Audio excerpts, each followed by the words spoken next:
औज़ुबिल्लाहिमिनश्शैतानिर्रजीम बिस्मिल्लाहिर्रहमानिर्रहीम अल्लाहुम्मा सल्ली अला मुहम्मदिन व अला आलि मुहम्मद कमा सल्लैता अला इब्राहीम व अला आलि इब्राहीम इन्नका हमीदुम मजीद।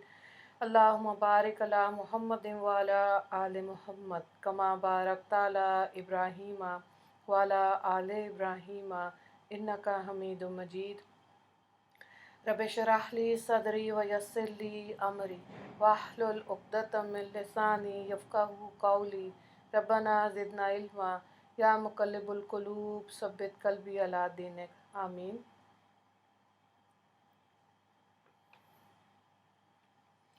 पारा नंबर 30 और आज हम सूरह तकासुर करेंगे।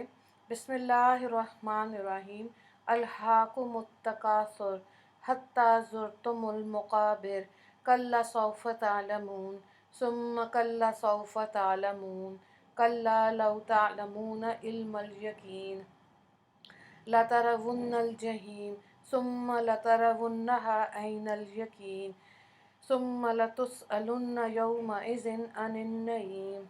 फ़ख्र करना तुमको गाफिल किए रखता है यहाँ तक कि तुम कब्रिस्तान में पहुँच जाते हो। हरगिज़ नहीं, तुमको बहुत जल्द मालूम हो जाएगा। फिर हरगिज़ नहीं, तुमको बहुत जल्द मालूम हो जाएगा। हरगिज़ नहीं, अगर तुम यकीनी तौर पर जान लेते, वल्लाह तुम लोग ज़रूर जहन्नम को देखोगे।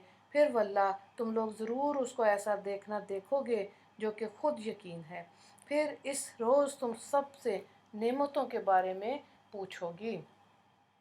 इस सूरत की इब्तदाई अल्हाकुमुत तकासुर से हुई। इससे सूरत का नाम अत-तकासुर माखूज़ किया गया। सूरत की फ़जीलत एक हदीस से मालूम होती है। हज़रत इब्न उमर रज़ी अल्लाह ताला अन्हु रवायत करते हैं कि नबी करीम सल्लल्लाहु अलैहि वसल्लम ने फरमाया कि तुम में से किसी में ताकत नहीं कि 1000 आयात रोज़ पढ़ लिया करें।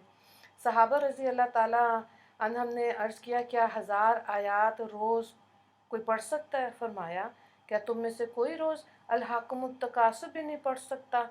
तो मालूम हुआ कि तन्हा इस सूरत की तलावत गोया 1000 आयात के तलावत के बराबर है। शान नज़ूल देखें। इस सूरत के शान नज़ूल के सिलसिले में हज़रत शाह अब्दुल अज़ीज़ मुहद्दिस देलवी फरमाते हैं कि कुरैश के कबाइल बनी अब्दुल मनाफ और बनी सहम में से हर कबीले ने कहा कि हम में सरदार और इज़्ज़तमंद आदमी तुमसे ज़्यादा है और हमारी तादाद भी तुमसे ज़्यादा है, लिहाजा सरदारी हमारा हक है। गिनती की तो बनी अब्दुल मनाफ ज़्यादा निकले और फिर कहने लगे कि अब हम अपने मुर्दों को भी शुमार करेंगे। चुनाचे कब्रिस्तान में जाके मुर्दों को भी शुमार किया तो बनी सहम की तादाद बढ़ गई, क्योंकि दौरे जाहिलियत में इनकी तादाद ज़्यादा थी। तो ये सूरत अल्लाह ताला ने नाजिल की और इसमें मुतनब्बे किया कि कसरत माल, दौलत, इज़्ज़त पर इतना फ़ख्र ना करो। ये चीज़ें फ़ख्र के लिए नहीं होती हैं। दुनिया की हिर्स और लालच जो है, इसमें से निकल आओ, ये बहुत बड़ा धोखा है। तो फिर आगे फरमाया कि कल्ला लौ तालमून इल्मल यकीन, हरगिज़ नहीं, अगर तुम यकीनी तौर पर जान लेते, यानी फिर तुमको यह लोगों मुतवज्जे किया जाता है कि हरगिज़ ये दुनिया का साजो सामान, ये चीज़ें काबिल फ़ख्र और तवज्जो के और आखिरत काबिल गफलत इनकार के नहीं। अगर तुम यकीनी तौर पर दलाइल सहिया से इस बात को जान लेते हो कि आखिरत के मुकाबले में दुनिया के सारे सामान जो हैं वो हीच हैं, हरगिज़ इस पर फ़ख्र नहीं करना चाहिए। फिर एक वाक़या लिखा हुआ है। अब हज़रत अल्लामा अब्दुल हक देहलवी ने अपनी तफसीर हक्कानी में एक हकायत नकल की है कि कोई मुफलिस शख्स इफ़लास और गुर्बत से तंग आकर अल्लाह ताला से नाराज़ था। सफ़र को गया, वहाँ एक जगह इसको इस कदर माल और ज़र हासिल हुआ कि 3 खच्चर लाद कर घर की तरफ वापस चला। रास्ते में कहीं पानी नहीं मिला, गर्मी से हलाकत की नौबत आ गई। तब एक शख्स नमूदार हुआ जिसके पास ठंडा पानी था। इससे पानी का सवाल किया। इसने कहा कि 1 खच्चर माल का दे दो तो तुम्हें पानी मिल जाएगा। पानी पीकर जान बचाई और 2 खच्चर लेके चल पड़ा। अब भूख लगी, सख्त बेताबी हुई, हलाकत की नौबत आ गई। तब एक शख्स मिला जिसके पास खाना था।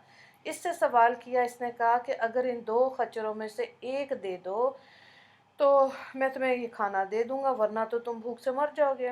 مجبوراً ایک خچر دے کر روٹی لی، پیٹ بھر لیا۔ پھر آگے چل کر اس کے پیٹ میں پخانہ اور پیشاب بند ہو گیا، شدید درد سے ہلاکت کی نوبت آ گئی۔ ایک شخص طبیب اس وقت سامنے نظر آیا، اس سے کہا کہ مجھے کچھ دوائی وغیرہ دیں، تو اس نے کہا کہ ایک خچر مجھے دے دو اور میں تمہیں انشاءاللہ تمہارے درد سے تمہیں نجات مل جائے گی۔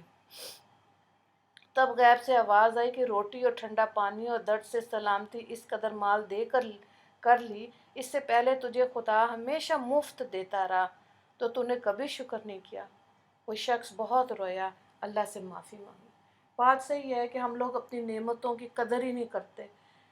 ایک صحت مند جسم جو ہے وہ بہت بڑی نعمت ہے، جس کو عبادت میں اور اللہ کی مخلوق کی خدمت میں لگایا جا سکتا ہے، اگر یہ انسان ٹھنڈے دل سے سوچے اور اللہ سے اس کے لیے توفیق مانگے تو۔ خلاصہ دیکھیں، اس صورت میں ان لوگوں کی مذمت کی گئی ہے جو صرف دنیا کی زندگی کو اپنا مقصد بناتے ہیں اور دنیا کا ایندھن جمع کرنے میں لگے رہتے ہیں۔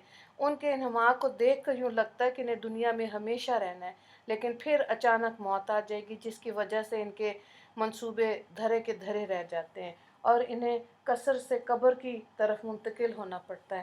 ان لوگوں کو ڈرایا گیا کہ قیامت کے دن تمام اعمال کے بارے میں سوال ہوگا، پھر تم جہنم کو ضرور دیکھو گے اور تم سے اللہ کی نعمتوں کے بارے میں سوال کیا جائے گا، تمہاری صحت، فراغت، کھانا پینا، علم، مال، دولت جیسی ساری نعمتوں کو کہاں استعمال کیا۔